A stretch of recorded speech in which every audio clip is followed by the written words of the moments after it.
আজকের খুতবার আলোচ্য বিষয় হচ্ছে মাযহাব মানব কেন। বিষয়টি খুবই গুরুত্বপূর্ণ, সমসাময়িক বিষয়। আজকে সমাজের ভিতরে কিছু ভাইরা আছে ফিতনা ছড়াচ্ছে যে মাযহাব মানার দরকার নাই। মাযহাবের কথা কোরআনে আসেনি, মাযহাবের কথা হাদিসে আসেনি। মাযহাবে রাসূল সাল্লাল্লাহু আলাইহি ওয়াসাল্লাম কোন মাযহাবে ছিলেন, এরকম বিভিন্ন রকমের উদ্ভট কথা বলে মানুষদেরকে বিভ্রান্ত করে। এক কথায় উত্তর হচ্ছে মাযহাব ছেড়ে দেওয়া মানে ইসলাম ছেড়ে দেওয়া, মাযহাব ত্যাগ করা মানে ইসলাম ত্যাগ করা। বিষয়টি একটু বোঝার বিষয়, একটু অনুধাবন করার বিষয়। বিষয়টি একটু জটিল হলেও আমাদের সকলের জানা প্রয়োজন। কারণ হচ্ছে ইসলাম চারটি মানদণ্ডের উপরে, মূলনীতির উপর প্রতিষ্ঠিত: কোরআন, হাদিস, ইজমা, কিয়াস। এই চার নীতি দ্বারা মাসালা সাবিত করা হয়। মূলত সব কিছুই আল্লাহ পাকের হুকুম অনুযায়ী নির্ধারিত, সব কিছু আল্লাহর হুকুম অনুযায়ী মানতে হবে।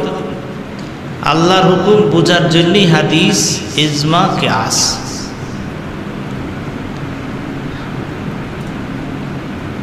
আল্লাহ রাব্বুল আলামিন পবিত্র কোরআনুল কারীমে ইরশাদ করেন, ইনিল হুকমু ইল্লা লিল্লাহ, হুকুম চলবে আল্লাহর, বিধান চলবে আল্লাহর। আওয়াজ দিয়ে বলেন, হুকুম চলবে কার? আল্লাহর। আমরা হুকুম মানি কার? আমরা বিধান মানি কার? আল্লাহ। এই কথাই আল্লাহ তাআলা বলেছে, ইনিল হুকমু ইল্লা লিল্লাহ, একমাত্র হুকুম চলবে আমার, আর কারো হুকুম চলবে না। অপর আয়াতে আল্লাহ রাব্বুল আলামিন ইরশাদ করেন, মা আতাকুমুর রাসূলু ফাকুযুহু ওয়া মা নাহাকুম আনহু ফান্তাহু।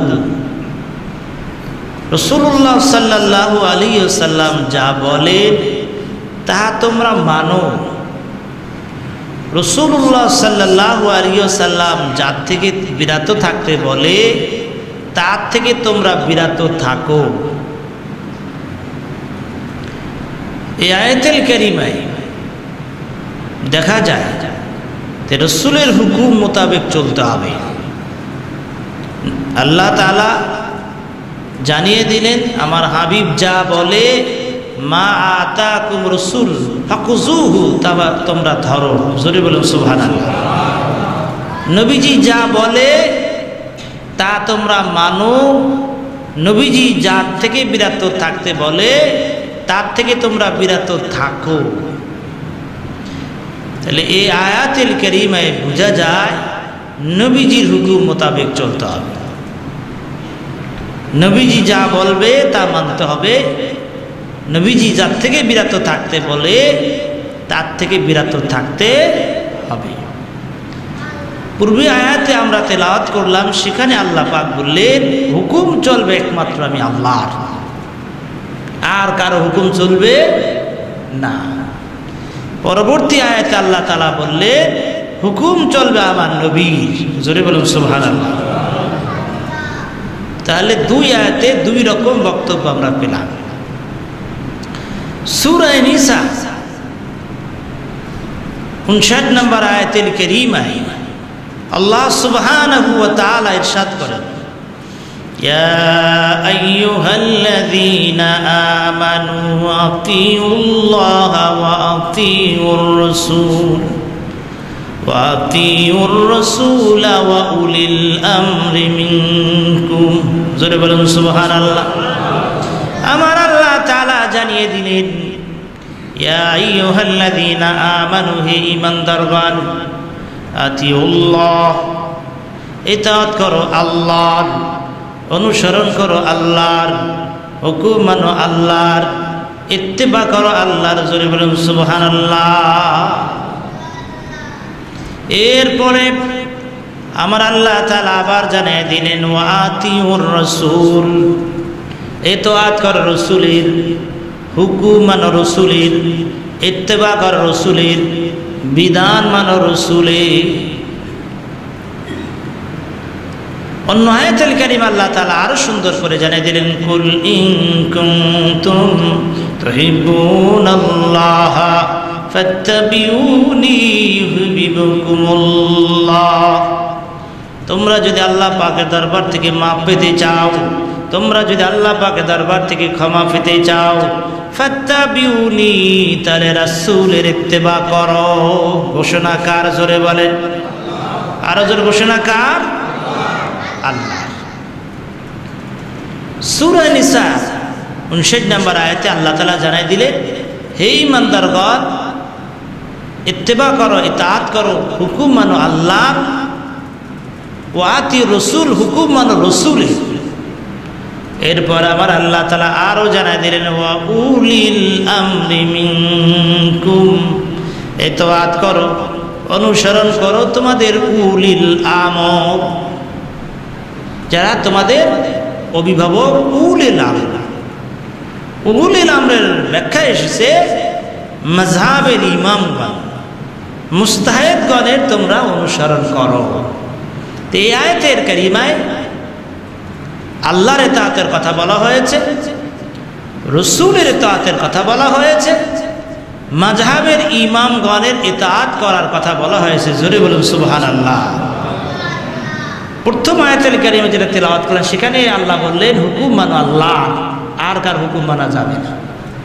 তারপর আল্লাহ তাআলা বললেন হুকুম মানো আমার রাসূলের, রাসূল যা বলে তা করো, নিষেধ করলে যা বিরত থাকলে রাসূলের হুকুম মানো।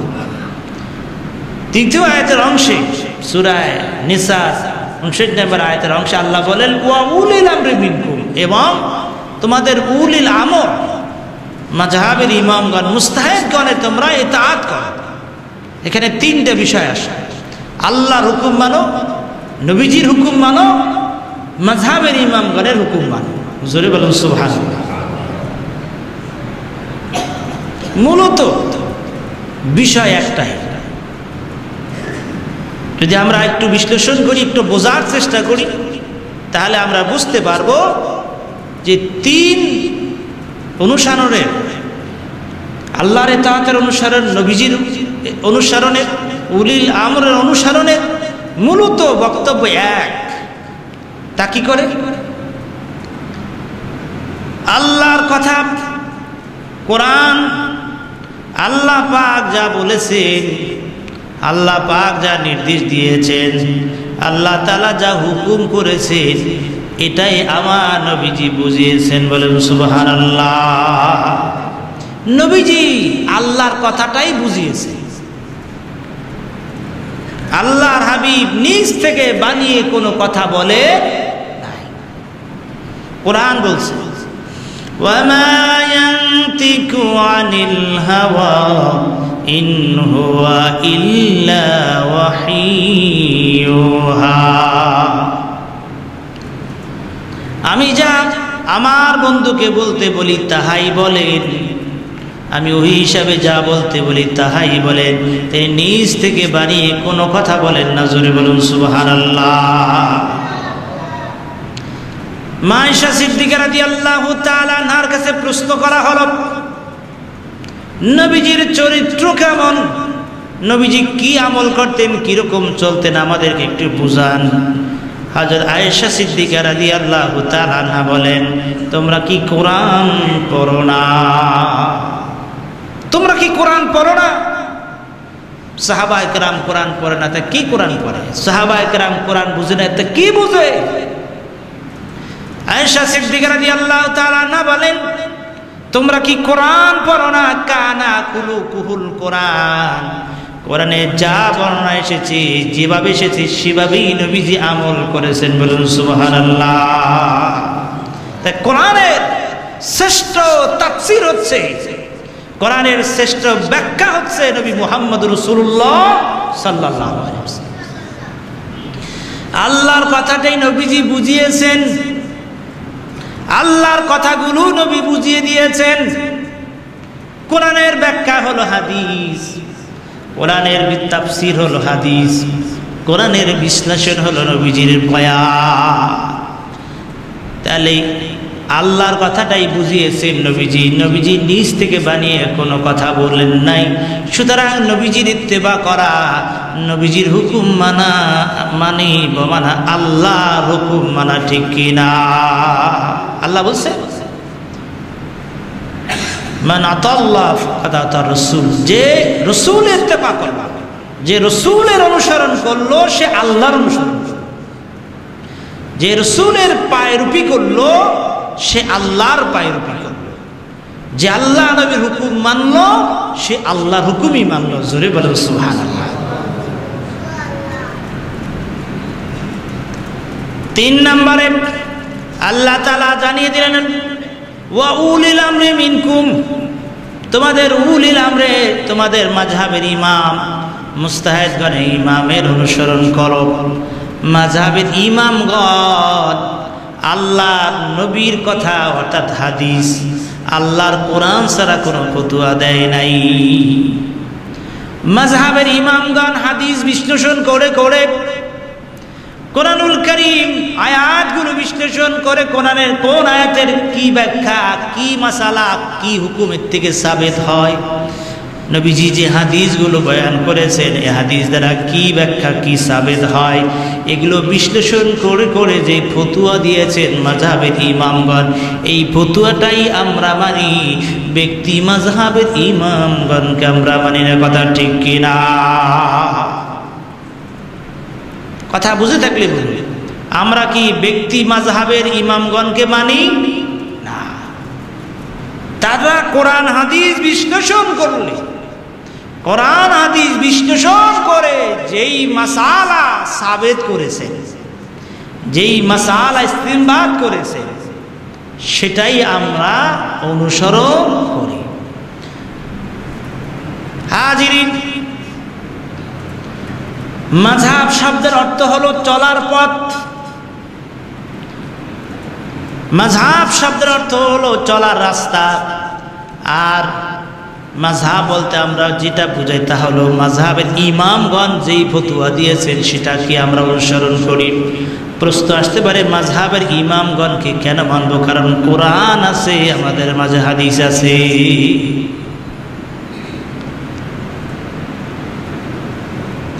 এক বাচ্চারা জীবনও কোনোদিন বক দেখে নাই। বক চেনেন তো? বলাকা বা বক সাদা রঙের। একজন প্রশ্ন করলো, শুনছে বলাকার কথা, বগের কথা, জীবনও সে বক দেখে নাই। তাকে প্রশ্ন করা, একজনকে প্রশ্ন করলেন যিনি দেখেন নাই তিনি, ভাইজান বলাকা বা বক দেখতে কেমন? সাদা। বক দেখতে কেমন? সাদা। সে বুঝতেছে সাদা কিরকম? বক হলো সাদা, তাই সে বকটা কিরকম? কাস্তের মতো। কাছি কেমন? অর্থাৎ কোরআন হাদিসে এত গভীর, এত বিশাল, যেগুলো মহাসমুদ্রের চাইতে মহাসমুদ্রের ভিতর মতো, এর থেকে মাসালা বের করা খুব কঠিন। গভীর জ্ঞানের পণ্ডিত ছাড়া মাসালা বের করা খুব কঠিন। কারণ হচ্ছে কোরআনুল কারীমের এক একটা আয়াতের রয়েছে শানে নজুল, রয়েছে এর ব্যাখ্যা, এর ভিতরে রয়েছে এক একটা আয়াত এক এক রকম বক্তব্য। কোরআনুল কারীমের এক আয়াত একরকম বক্তব্য দেয়, আবার আর এক আয়াত এই বক্তব্যে বিপরীত বক্তব্য দেয়। এরকম অনেক আয়াত রয়েছে। যেমনি ভাবে এক আয়াত এসেছে কুল মা কুনতুম বিদআম মিনার রাসূল, আল্লাহ পাক বললেন, হে হাবিব, হে দোস্ত, আপনি নতুন কোন রসুল নহেন। সুতরাং কিয়ামতের দিন আপনার সঙ্গে কি ব্যবহার করবে, আপনার পরিবার কি ব্যবহার করবে, নবীজি বললেন যে আমি জানি না। এই আয়াতে বোঝা যায় যে কিয়ামতের দিন নবীজির বিচার হবে এবং নবীজি তার পরিবার পরিজনের কথা খবরই থাকবে না তার কাছে। এই যদি হয়, নবীজিরই যদি কিয়ামতের দিন বিচার হয়, নবীজিরই যদি কিয়ামতের দিন খবর না থাকে, তাহলে আমরা কোথায় যাব? আমাদের কি উপায় হবে? এই আয়াতুল কারিমা যখন নাজিল হল, সাহাবায়ে কেরাম কাঁদতে লাগলেন। নবীজির যদি কিয়ামতের দিন খবর না থাকে, নবীজি যদি কিয়ামতের দিন বিচারের সম্মুখীন হয়, তাহলে আমরা কোথায় যাব?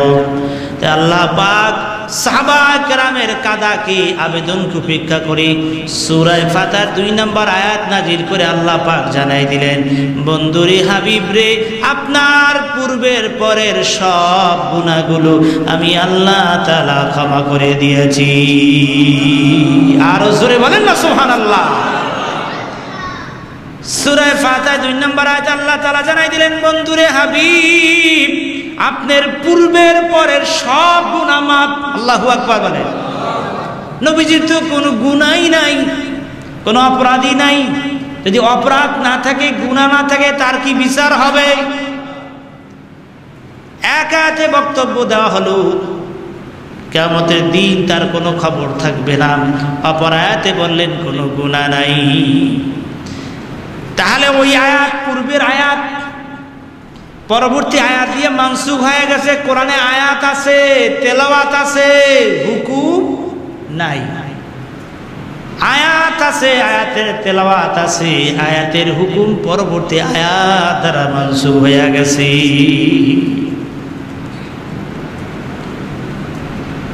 কোরআন এবং হাদিসে, কোরআন বলছে একরকম বক্তব্য, হাদিসে বক্তব্য রয়েছে আর এক রকম। কোরআন বলছি কুল সিরু ফিল আরদ, ঘুরো ঘুরো ভ্রমণ করো। কোরআনুল কারীম বলছে ঘুরো ভ্রমণ করো, দেখো আমার নিদর্শনাবলী তোমরা দেখো। আর হাদিসে নবীজি বলছেন লা তাশুদ্দুর রিহাল, তোমরা তোমাদের বাহনকে হাঁকাইও না, ঘুরো না।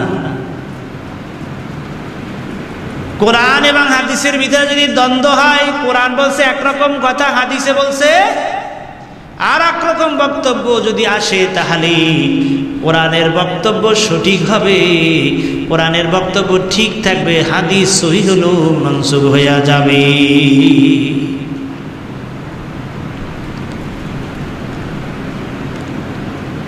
এই জন্য আপনাকে মাযহাবকে অনুসরণ করতে হবে, মাযহাবকে মানতে হবে।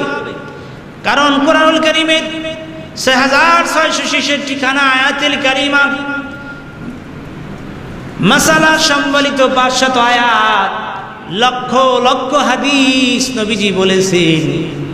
এই হাদিসগুলো বিশ্লেষণ করে এর থেকে মাসালা বের করা আপনার আমার পক্ষে সম্ভব নয়। নবীজি যত কথা বলেছেন সব হাদিস। কত হাদিস, পরিমাণ কত? কোনো বলা হয়েছে 9.5 লক্ষ, কোনো বলা হয়েছে 11.5 লক্ষ হাদিস সংকলিত হয়েছে যা নবীজি বলেছেন। বলেন সুবহানাল্লাহ। 11.5 লক্ষ হাদিস, কোনো বলা 9.5 লক্ষ হাদিস। আমরা কয়টা জানি? সিহা সিত্তা বলতে আমাদের দেশে 6খানা বিশুদ্ধ হাদিসের কিতাব। আবার কিছু ভাইয়েরা আছে শুধু বুখারী শরীফ, মানে বুখারী শরীফ বুখারী শরীফ আছে। বুখারী শরীফে কয়খানা হাদিস? তাকরার ছাড়া মাত্র 4000 হাদিস আছে বুখারী শরীফে। বুখারী শরীফ হাদিসের সংখ্যা কত? মাত্র 4000, তাকরার ছাড়া, তাকরার সহকারে একটু বেশি। অথচ ইমাম বুখারী রাহমাতুল্লাহ আলাইহি তিনি 6 লক্ষ হাদিসের হাফেজ ছিলেন। আল্লাহু আকবার বলেন। কয় লক্ষ হাদিসের হাফেজ ছিলেন? 6 লক্ষ হাদিসের হাফেজ। অথচ তিনি সংকলন করেছেন কিতাব বুখারী শরীফ মাত্র 4000 হাদিস। ইমাম বুখারী রাহমাতুল্লাহ আলাইহি বলে আমি 2 লক্ষ সহিহ হাদিসের হাফেজ। কত? 2 লক্ষ সহিহ হাদিসের হাফেজ। অথচ বুখারী শরীফে হাদিসের সংখ্যা মাত্র 4000। সিয়াসাতটা বলতে আমাদের দেশে বিশুদ্ধ ছয়খানা হাদিসের কিতাব কি বুঝায়? বুখারী, মুসলিম, তিরমিজি, সুনানে আবু দাউদ, নাসাই, ইবনে মাজাহ। এই ছয়খানা বিশুদ্ধ হাদিসের কিতাবের ভিতরে হাদিস যা আছে তা মিলালে মোট হাদিসের সংখ্যা হয় 30,000। কয় হাজার? জোরে বলুন। মুসান্নিফ আবি শাইবা, মুস্তাদ হাকিম, এইসব হাদিসের কিতাবগুলো খুঁজলে দেখা যায় হাদিস পাওয়া যায় 80 থেকে 1 লক্ষ হাদিসের মতো। তাহলে বাকি হাদিসগুলো কোথায় গেল? ইমাম আহমদ বিন হাম্বল রহমাতুল্লাহ আলাইহি, ইমাম মালিক রহমাতুল্লাহ আলাইহি 9.5 লক্ষ হাদিসের হাফেজ ছিলেন। জোরে জোরে বলুন সুবহানাল্লাহ। এই যে এই হাদিসের এত বিশাল ভান্ডার, কোরআনের 6666 খানা আয়াতুল কারিমা, এগুলো বিশ্লেষণ করে এগুলোর থেকে মাসালা বের করার মতো ক্ষমতা কার আছে? একটা হাদিস জানি না, 10টা হাদিস মুখস্থ জানি না, তা আবার আরবি ইবারত জানি না, বাংলা শরীফ, তাই নিয়েতে ফতুয়া দিলে ফতুয়া হবে না। মুস্তাহিদগণ বা ইস্তেহাদের দরজা তো খোলা আছে, কিন্তু ইস্তেহাদের দরজা দিয়ে কে প্রবেশ করবে তার তো প্রবেশ করার টিকিট তো নাই, যোগ্যতা তো নাই। এই জন্য মাযহাবের ইমামগণ লক্ষ লক্ষ হাদিস বিশ্লেষণ করে কোরআনুল কারীমের আয়াতগুলো বিশ্লেষণ করে আমাদের মাঝে ইসলামকে সহজ করে দিয়েছে। কারণ ইসলামের বিধিবিধান ভিতরে, কোরআনের ভিতরে, হাদিস ভিতরে রয়েছে এক একটা বক্তব্যের পক্ষে বিপক্ষে বিপুল রকমের বক্তব্য রয়েছে। যেমনি ভাবে হাদিস থেকে আমরা বলি, হাদিস শরীফ এসেছে, নবীজি বলেছে লা সালাতা লিমান ইয়াকরা ফাতিহাতুল কিতাব, সূরা ফাতিহা ছাড়া নামাজ হবে না। মুসলিম শরীফে হাদিস এসেছে, আমার আল্লাহ তাআলা বলেন ওয়া ইযা কুরিয়াল কুরআনু ফাসতামিউ লাহু ওয়া আনসিতু লাআল্লাকুম তুরহামুন। হাদিসে বলছে সূরা ফাতিহা ছাড়া নামাজ হবে না। কোরআন বলছে নামাজে ইমামের পিছনে কেরাত পড়াই লাগবে না, সূরা ফাতিহা কেরাত কিছুই পড়া লাগবে না। জোরে বলুন সুবহানাল্লাহ। হাদিস বলছে পড়া লাগবে, কোরআন বলছে পড়া লাগবে না। কোরআন হাদিসের ভিতরে যদি দ্বন্দ্ব হয় তাহলে রুল হলো, হেদায়েত কিতাবের ভিতরে পরিষ্কার করে লেখা রয়েছে কোরআন হাদিসের ভিতরে দ্বন্দ্ব হয়, হাদিস সহিহ হলো মানসুখ হয়ে যাবে, বাদ হয়ে যাবে, কোরআন ঠিক থাকবে। জোরে বলুন সুবহানাল্লাহ। তাহলে ইমামের পিছনে মুক্তাদি সূরা ফাতিহা কেরাত করা লাগবে না, কোরআন বলছে। হাদিসের ভিতরে একই হাদিসের প্রথম অংশ একরকম, হাদিসের ভিতরে এক হাদিসের ভিতরে 2 রকম বক্তব্য। হাদিসের প্রথম অংশ একরকম বক্তব্য, আবার হাদিসের দ্বিতীয় অংশ আর এক রকম বক্তব্য।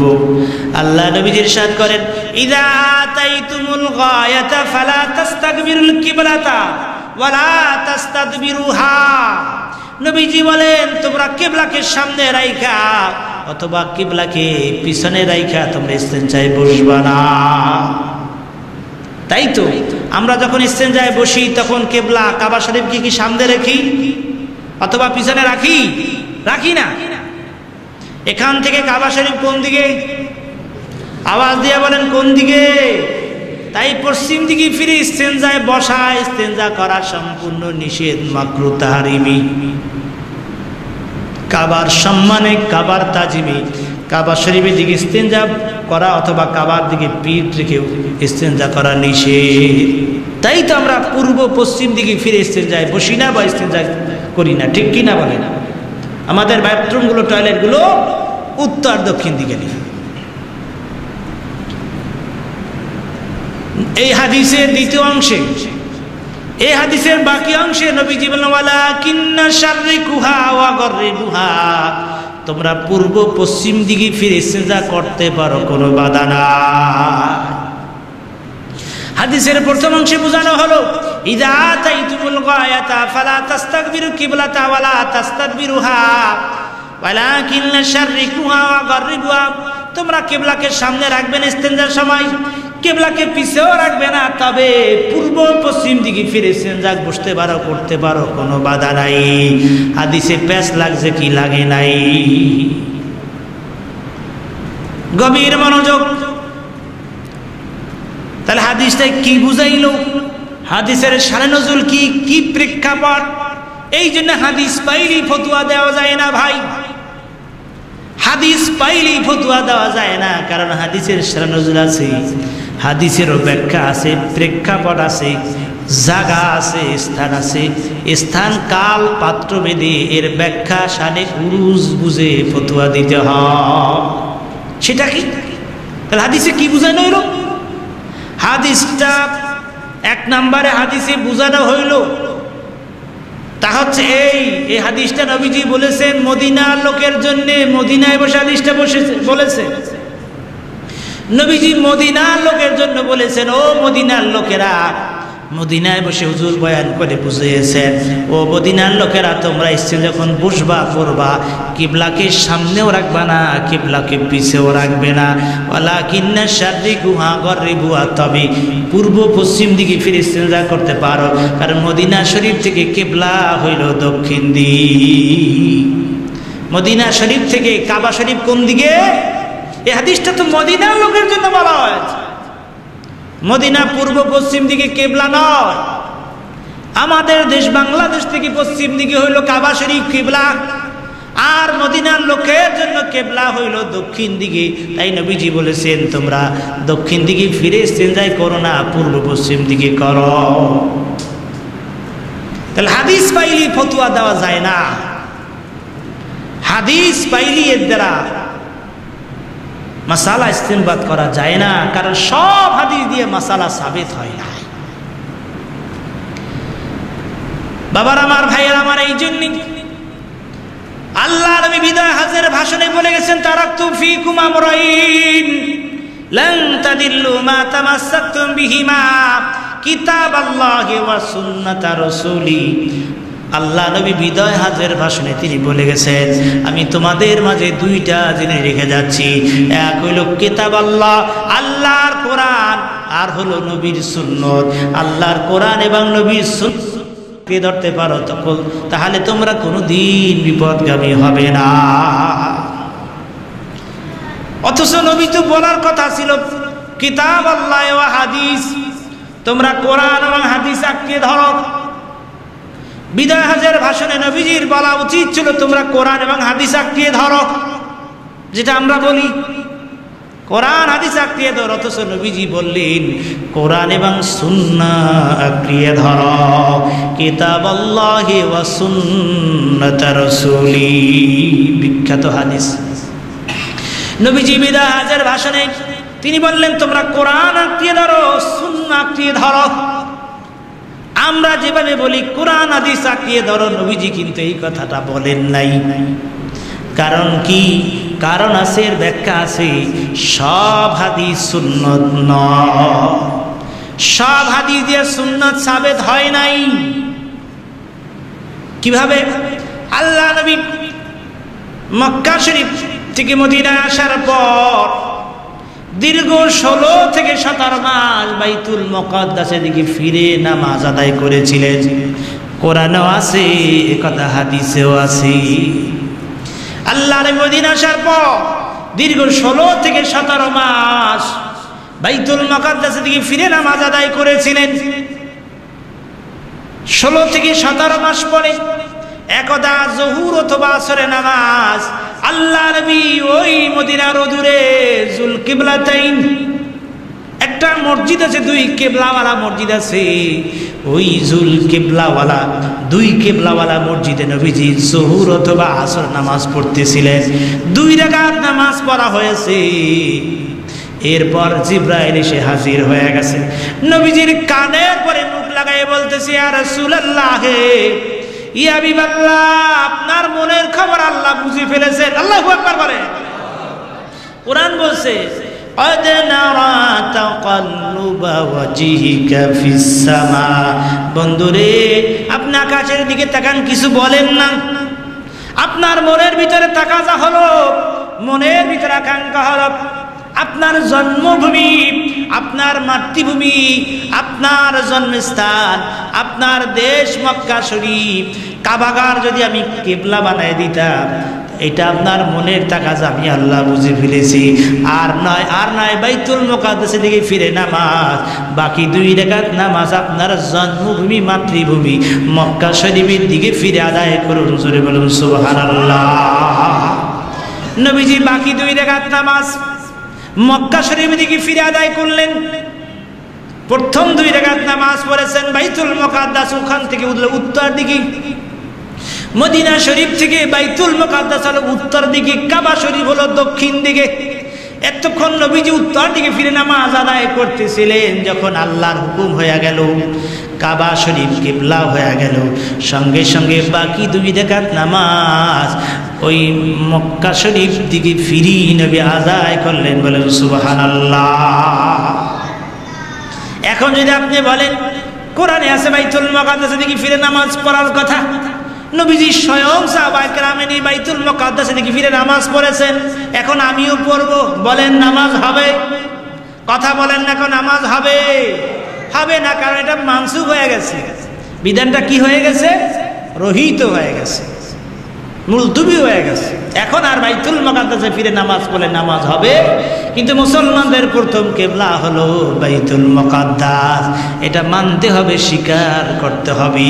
কিন্তু বাইতুল মুকাদ্দাসে ফিরে নামাজ এখন আর পড়া যাবে না। দেখুন হাদিস শরীফে আছে নবীজি 13টি, কোন বর্ণনা আছে সিরাত ইবনে হিশাম আছে 13টি বিয়ে করেছেন। নবীজি কয়টি বিয়ে করেছিলেন? জোরে বলেন কয়টি? 13টি।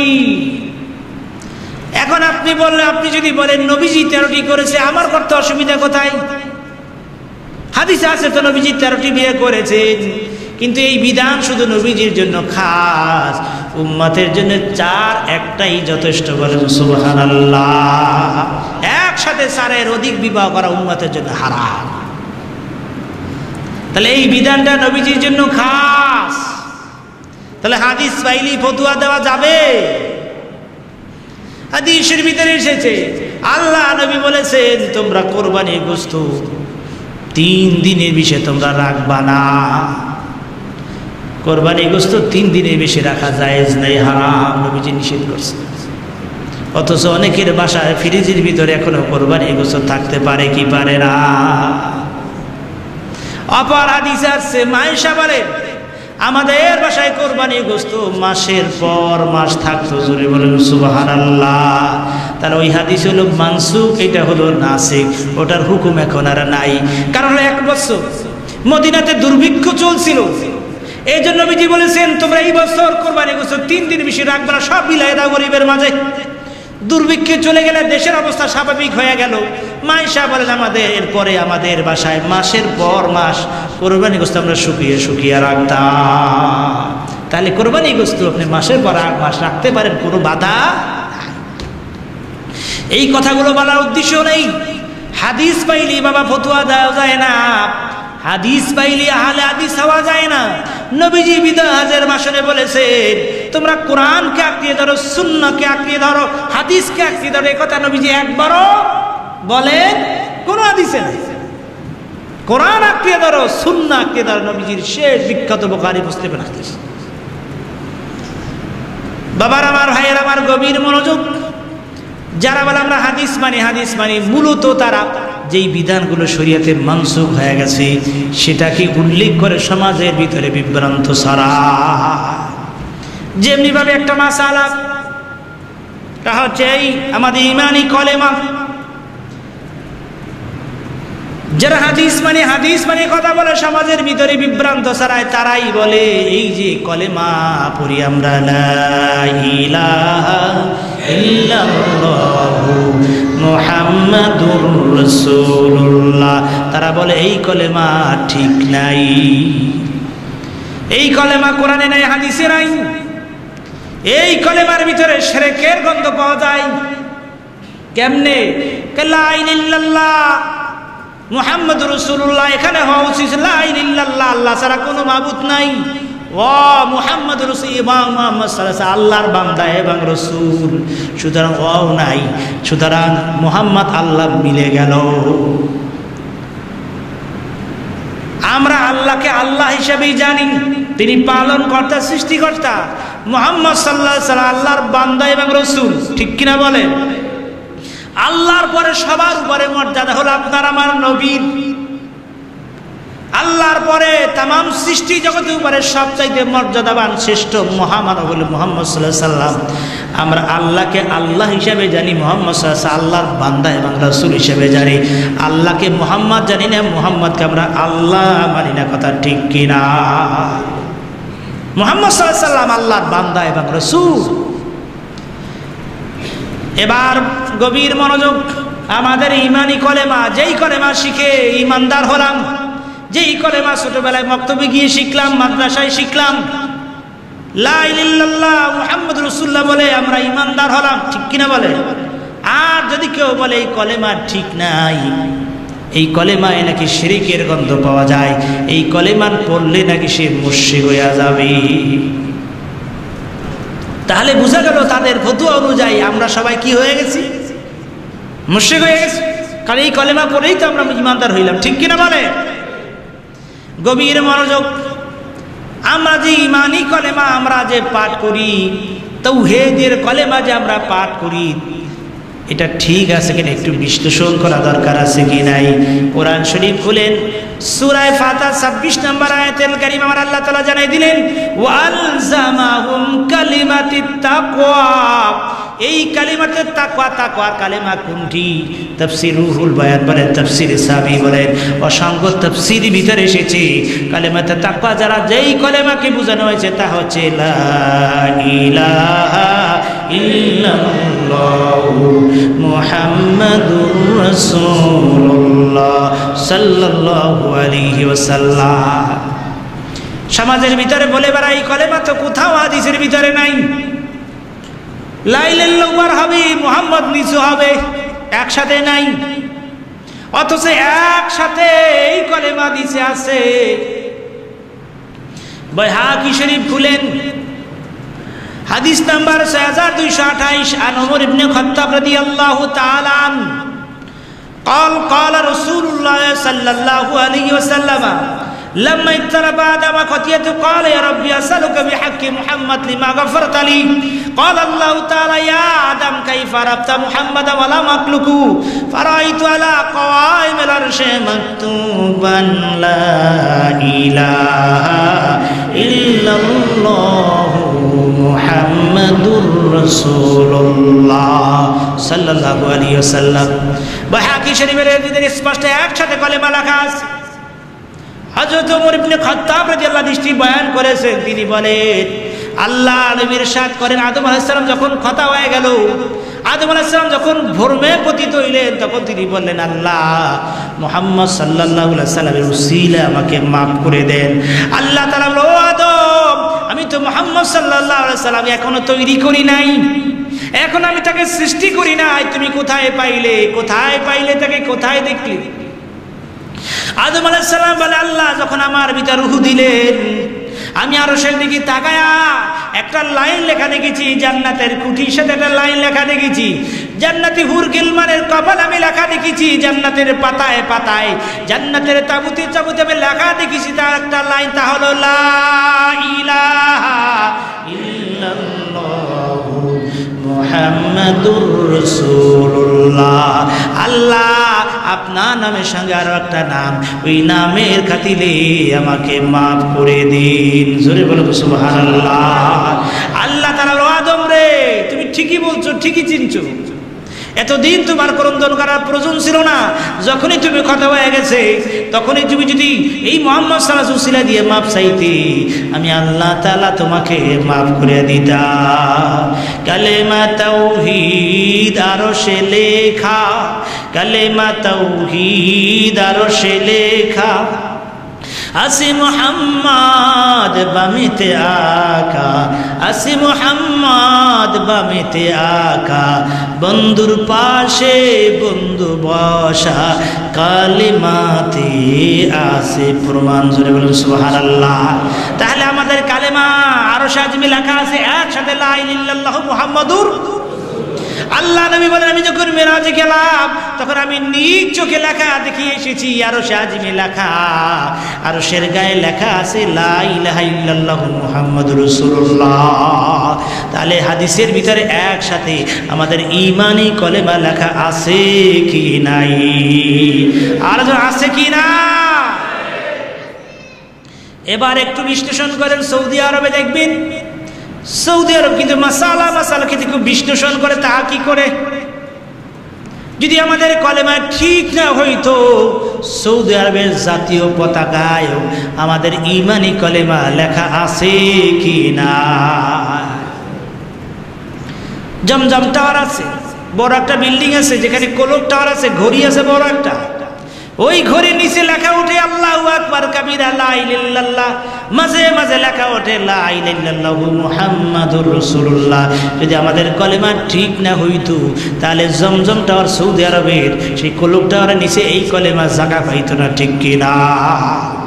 মসজিদে হারাম, মসজিদ নববী বড় বড় বাতি আছে, বাতির চারপাশে লেখা আছে লা ইলাহা ইল্লাল্লাহ মুহাম্মাদুর রাসূলুল্লাহ। কাবা শরীফের যে গেলাপ, ওই কাবা শরীফের গেলাপের গাঢ় কালো লেখা, কালো গেলাপের উপরে আবার গাঢ় কালো লেখা আছে কোণে করে লা ইলাহা ইল্লাল্লাহু মুহাম্মাদুর রাসূলুল্লাহ। হাজার হাজার লক্ষবার কাবাগরের কাবার জামায় কাবার গেলাপে আমাদের ঈমানি কলেমা লেখা আছে, বলেন সুবহানাল্লাহ। তাহলে আমাদের ঈমানি কলেমা ঠিক আছে কি নাই? সুতরাং বাবার আমার, ভাইয়ের আমার, এই জন্য আপনাকে মাযহাব মানতে হবে। না হয় মাযহাব যদি না মানেন তাহলে ওরা বলে কলেমা পড়লে শিরিক হয়ে যাবে, মুশরিক হয়ে যাবে, আমরা ঈমান হারা হয়ে যাব। বরং তারাই পথভ্রষ্টতার ভিতরে আছে, ভুল পথে আছে, কথা ঠিক কি ঠিক না? এই জন্য আপনাকে আমাকে মাযহাবকে ফলো করতে হবে, মাযহাবের ইমামকে ফলো করতে হবে, তাহলেই সঠিক পথ আমরা পেয়ে যাব, ঠিক কিনা? জোরে বলেন। আল্লাহ পাক আমাদের সকলকে মাযহাব মেনে মেনে ইসলামের বিধিবিধানগুলো, আমরা হলো মাযহাবে হানাফি। আমরা কি মাযহাবে কি? চার মাযহাবের শ্রেষ্ঠ মাযহাব হল হানাফি মাযহাব। হানাফি, শাফি, মালিকি, হাম্বলি, চার মাযহাবিদের শ্রেষ্ঠ মাযহাব হলো হানাফি মাযহাব। পৃথিবীর 90% আলেম ওলামা মানুষ হানাফি মাযহাবকে ফলো করে। আমরা মাযহাবে হানাফি। জোরে বলে আমরা মাযহাবে হানাফি। ইমাম আবু হানিফাকে আমরা ফলো করি, তার মাসআলাগুলো অনুযায়ী আমরা চলি। তিনি কোরআন হাদিসের ভিতরে সঠিক পথ, সঠিক বিশ্লেষণ দিয়েছেন। তিনি একজন তাবিঈন ছিলেন, তার কথাটাই অনেক কথা। সংক্ষিপ্ত কথা হচ্ছে মাযহাব অনুযায়ী আমাকে আপনাকে মেনে চলতে হবে, মাসআলাগুলো আমল করতে। আল্লাহ পাক আমাদের সকলকে মাযহাব অনুযায়ী চলার তৌফিক দান করুন, আমিন। ওয়া আখিরু দাওয়ানা আলহামদুলিল্লাহি রাব্বিল আলামিন। আসসালামু আলাইকুম ওয়া রাহমাতুল্লাহি ওয়া বারাকাতুহু।